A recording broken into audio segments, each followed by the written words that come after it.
Oh, gabung. Yang mama yang Dapat lom ni, dapat lom.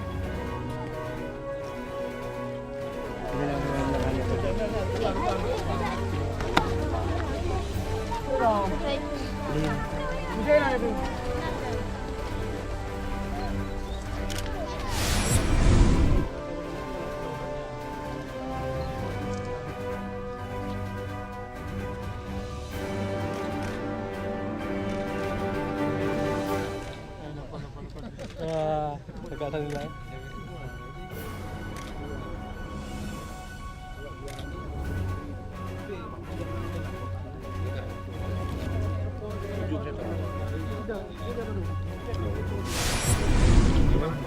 Yang balik satu. Salam. Salam. Kali muah. Ya, salam dia. Nya hanabe na anak me kerana na yang jak dikula je oh ka hana tu lah nya yang jak dikula tu ka kawo ale bagi report tak kena aja.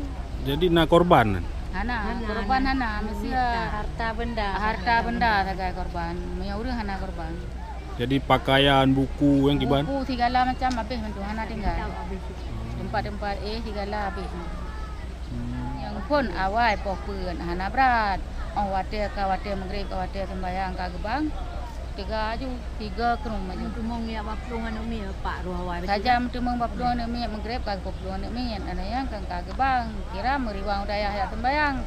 Kai di gulung aja. Jadi animit so yang tulung.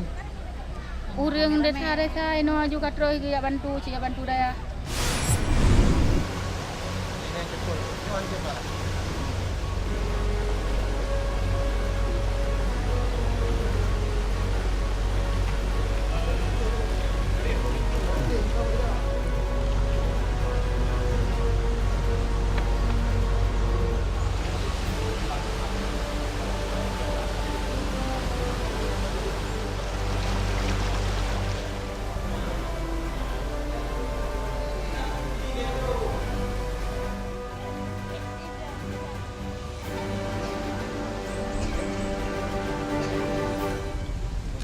Salam buka je drone.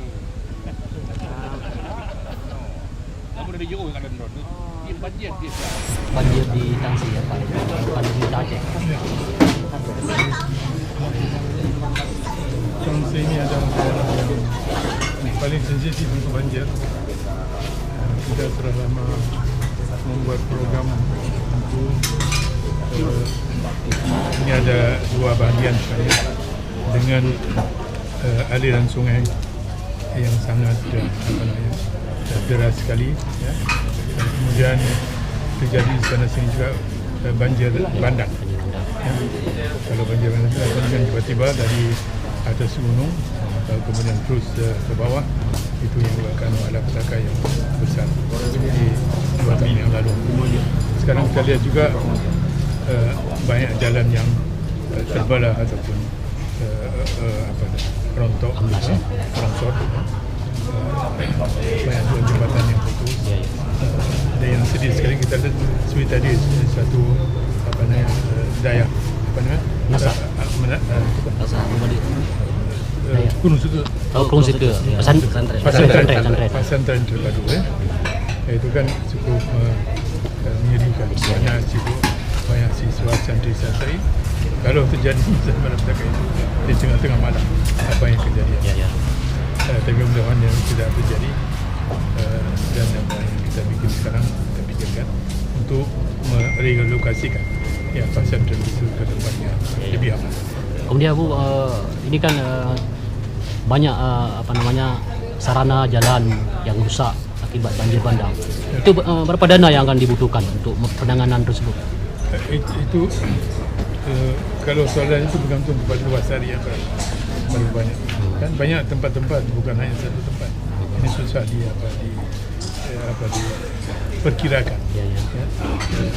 Yang benar kita akan mencoba kirim tim secara kontinu untuk menghitung berapa. Apa yang kita bisa bikin sekarang adalah di mana tempat yang telah terjadi kita bikin. Nanti mudah-mudahan kita bisa cari solusi yang terbaik. Kemudian juga rencana kapan dia akan dibangun dampak banjir ini? Apakah 2016 atau tahun ini? Ya, kita terus bikin.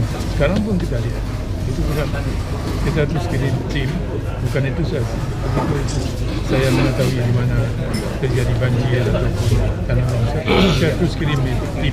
Ya, dinas-dinas terkait untuk mencari solusi atau memperbaiki. Kalau planning yang demikian, saya kira kita akan berikan dengan anggaran tahun baru nanti 2000.